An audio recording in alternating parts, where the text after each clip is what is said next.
My name is Noelle, a 40-year-old housewife, and today I want to open up about my family. It's a simple setup. Me, my husband, who's the same age as me, and our recently turned 16-year-old daughter. Back in college, I met my husband. We fell in love, got hitched. Nothing extraordinary. While I tend to have a more rough around the edges personality, he's the meticulous type. Obsessive about the arrangement of things, he wouldn't rest until they were just so. Initially, I thought marriage would smooth out our differences, but reality didn't play out as sweetly as I'd hoped. His meticulousness only intensified post-wedding. I found myself bending over backwards to accommodate his rules, even the ones that grated on me. Arguments became a daily affair. Days blurred into one another, devoid of any respite.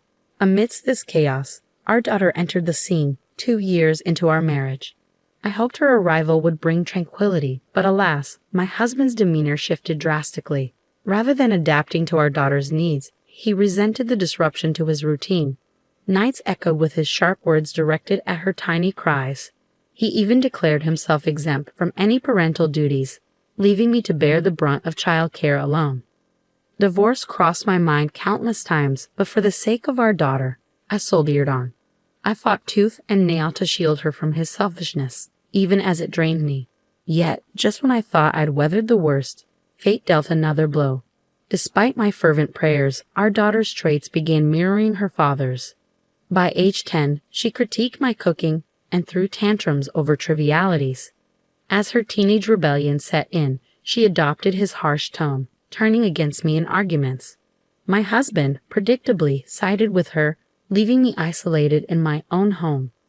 The constant barrage of criticism wore me down until I felt like a shell of my former self. And then, one fateful morning, feeling lethargic and battling a slight fever, I struggled to maintain balance, my head spinning with dizziness. Each step felt like a Herculean effort, and I found myself confined to a chair, unable to even stand. Despite my obvious distress, neither my husband nor my daughter offered a word of comfort. Instead, their demands pierced through the haze of my illness. My husband's sharp voice cut through the air, demanding the whereabouts of his tie and socks, while my daughter echoed his self-centered concern. In my weakened state, their trivial obsessions felt like a slap in the face. Couldn't they spare a moment to tend to me, if only for today? But it seemed they were blind to anything but their own needs.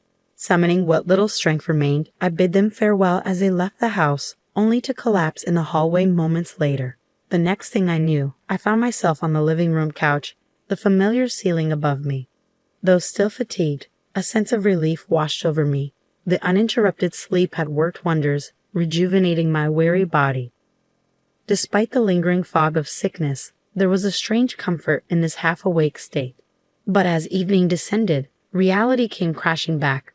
Panic surged through me as I realized the time, past 5 in the evening, and the mountain of unfinished chores awaiting me. With no time to spare, I hurried to the kitchen, cobbling together a meal from whatever leftovers I could find. Just as I began to wrestle with pots and pans, my daughter arrived home. Her timing couldn't have been worse. Unapologetically, she commented on the delay in dinner, brushing off my hurried apology before retreating to her room. Soon after, my husband returned from work, adding to the chaos of the evening. "What, you're still cooking dinner?" My husband's words dripped with discomfort, his meticulous routine disrupted by the sight of me still in the kitchen. His routine after work was sacred, so any deviation must have set off alarm bells. With barely a word, he retreated to his room, the rustle of his changing clothes signaling the passage of time. I glanced at the clock, just 15 minutes left. Desperation fueled my movements as I chopped and stirred, every second ticking away ominously. Despite the rushed preparation, I managed to plate the meal just as my husband emerged. Relief washed over me momentarily, but it was short-lived. "What the hell is this? Who could eat this?" His outcry pierced the air, his dissatisfaction palpable. Confusion and frustration bubbled within me. "What's wrong?" I dared to ask, only to be met with an inexplicable surge of anger from him. "You overcooked it. The color is off, and the vegetables aren't evenly cut," he criticized, his tone cutting. "I'm sorry, I was pressed for time today," I offered weakly, feeling the weight of his judgment bearing down on me. "Pressed for time? You're not working. You have plenty of time, he retorted dismissively, igniting a firestorm within me. As if my efforts were insignificant, as if my struggles meant nothing. Why do I have to be spoken down to by a husband who doesn't even notice my discomfort? I have no time at all. I erupted, the floodgates of frustration bursting open. His reaction was unexpected. A step back, fear flickering in his eyes. What struggle? House chores can be done at your own pace, isn't it easy? He challenged, his ignorance a dagger to my already wounded pride. Fury coursed through me. What do you know? It's not like I can just do them at my own pace. I couldn't hold back any longer. I was feeling really sick today, you know. I pushed through and made dinner, and you didn't even take a bite. How do you think that makes me feel? Tears welled up in my eyes, emotions bursting forth like a dam breaking. Seeing my husband's face pale, I managed to rein in my emotions, though I was still short of breath, dizzy from the shouting. I awaited his response, hoping for a simple apology, a shred of understanding. But his words quivered with defensiveness. Do you have any idea how much I struggle to support our family in this world? He countered. So you're saying I'm just living easy and free? That's just an excuse. I'm not your slave, I shot back, refusing to be silenced. But the tension escalated, and I sensed his anger building, threatening to erupt into something more violent. I braced myself, ready to stand my ground. Before I could utter another word, our daughter burst from her room, shock evident on her face. Your voices can be heard outside. Stop it, it's embarrassing. She scolded, her interruption a jolt to our heated exchange. As her words sank in, we fell silent, the weight of her admonition settling over us. I began to explain the situation, but as she listened to both sides, her judgment was clear. Honestly, Mom, you're the one who's wrong, she said bluntly, her words cutting through the tension like a knife. Shocked to the core, I could only stare in disbelief at her unexpected verdict. Why? Because housework is your job, isn't it? Dad can't afford to take time off work, even when he's not feeling well. My daughter chimed in, her words laced with a hint of accusation. Her agreement with my husband's sentiments only fueled the fire of resentment simmering within me. As my husband spoke, his face etched with disapproval, I felt a surge of indignation. Mom is always late with her chores. Even today, you haven't done the laundry yet, he added, his criticism cutting deep. Their words shattered the fragile facade of composure I had been clinging to. So you're both saying I'm not trying hard enough? I questioned, my voice trembling with hurt. Maybe you're not trying hard enough. I could probably do it better and faster, my daughter interjected, her words like a dagger to my already wounded pride. Yeah, you're too laid back. I bet we could manage without you, Mom, she continued, her callousness slicing through me like a knife. Was I truly dispensable, I wondered? Had I become so insignificant in my own home, so easily replaced? The realization hit me like a ton of bricks, driving me to flee the suffocating atmosphere of our house. Before I knew it, I found myself in a darkened park, my feet aching from the hasty escape. As I sat on a bench, the chill of the night air seeping into my bones, I realized I hadn't even bothered to put on shoes in my haste. My tears had long since dried up, leaving behind a hollow emptiness. How long had I been sitting here, lost in my own thoughts? Even in the silence of the park, their harsh words echoed relentlessly in my mind, a constant reminder of my perceived inadequacy. Resentment simmered within me, a smoldering flame fueled by their callousness. I vowed never to forgive them, my family who had trampled upon my feelings so carelessly. With a newfound resolve burning quietly within me, I returned home. The next morning, I set about my tasks with a steely determination, my every movement a testament to the strength of my fighting spirit. I meticulously prepared a menu fit for a feast, as extravagant as a dinner at a famous restaurant. As the final touches were made, my husband and daughter entered the living room almost in unison, their faces void of any acknowledgement towards me as they took their seats. Come on, let's have breakfast, I announced, hoping to break through the icy tension that hung in the air. My daughter, rather than my stoic husband, spoke up. Mom, what's going on? Today's breakfast is really fancy, she remarked, her confusion evident. It's your 16th birthday today. Did you forget? I asked gently, hoping to stir some recognition. Yeah, I did forget. You should at least remember your own birthday, right, Dad? She turned to him, seeking validation. After a brief exchange of curt words, they both awkwardly began their meal. The atmosphere was strained, lacking the usual warmth and laughter that accompanied our family gatherings. It was evident they were scrutinizing my every move, perhaps unaware of the hurt they had caused or simply unwilling to acknowledge it. While I could understand my husband's aloofness to some extent, my daughter's behavior stung deeper. She was the child I had nurtured and loved, hoping she would grow into a compassionate and understanding individual. It's often said that daughters resemble their fathers, but with proper upbringing, she should have also inherited a sense of empathy and consideration. Regrets? Sure, I have them, but dwelling on them now seems pointless. Listen, I began, and just that single word shifted their expressions. What? What's going on?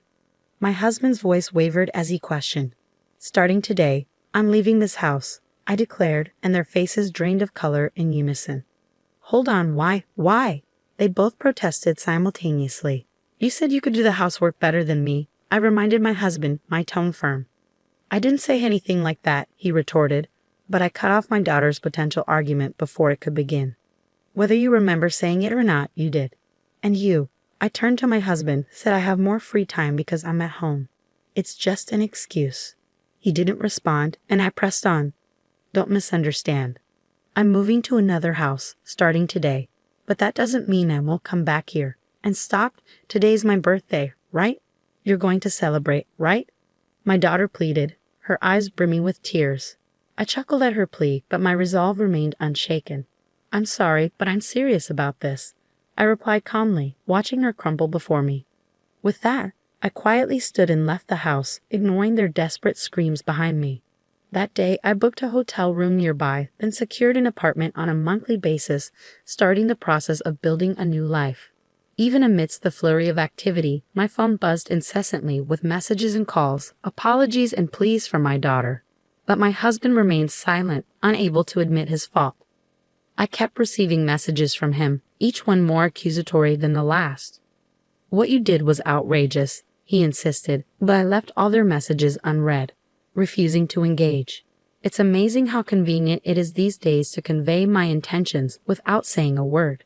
2 nights after leaving the house, I returned home briefly. As I opened the front door, my daughter sprinted towards me with surprising speed.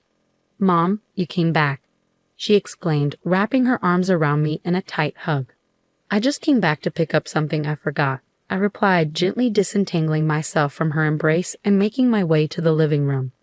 Nothing had changed in the living room, as expected. However, the kitchen was a mess, littered with convenience store lunch boxes, instant ramen cups, and discarded bottles. The state of the bathroom was even worse, with unwashed laundry piled high. Both my husband and daughter often complained about my cooking and laundry skills, yet they seemed incapable of managing these tasks themselves. But this disaster was no surprise to me. It was exactly what I expected when I left. My husband was in the living room, but his pride prevented him from meeting my gaze. With a heavy heart, I pulled away from my sobbing daughter and left the house in silence that day. 1 week later, when I returned home to check on them, the house was already overrun with garbage. These two, who never bothered to clean up or even take out the trash, had allowed the mess to escalate far beyond my expectations. My daughter's face emerged from the chaos, horribly dirty, and her hair disheveled. Despite her age, it was clear she was struggling to manage even the basic aspects of daily life. And finally, at this breaking point, my husband admitted his fault. I was wrong. I'm really sorry, he confessed, kneeling amidst the rubbish, his forehead pressed against the debris. But I couldn't simply forgive him with a mere apology. Don't think you'll be forgiven just by prostrating yourself, I told him gently, feeling the weight of the moment settle over us. His despair was palpable, his eyes wide with realization. Beside me, my daughter broke down in tears. If you truly regret your actions, start by cleaning up this house. If you can't even do that, I'll divorce you, I declared firmly, my resolve unwavering. Understanding the seriousness of the situation, my husband jumped into action, clumsily attempting to tackle the mess. In the end, I took charge of the cleanup, issuing instructions to both of them as we worked tirelessly to restore order. It wasn't until 3 days later that the house was finally pristine once more. Now, shall we continue the birthday party? I asked cheerfully, looking down at my husband and daughter, who now sat in the freshly cleaned living room. From that point on, my husband took over all the housework duties. Even my daughter, who had once sided with her father, now stood by my side. Though those days were difficult and painful, I now realize they were necessary for our family to truly understand the importance of responsibility and respect.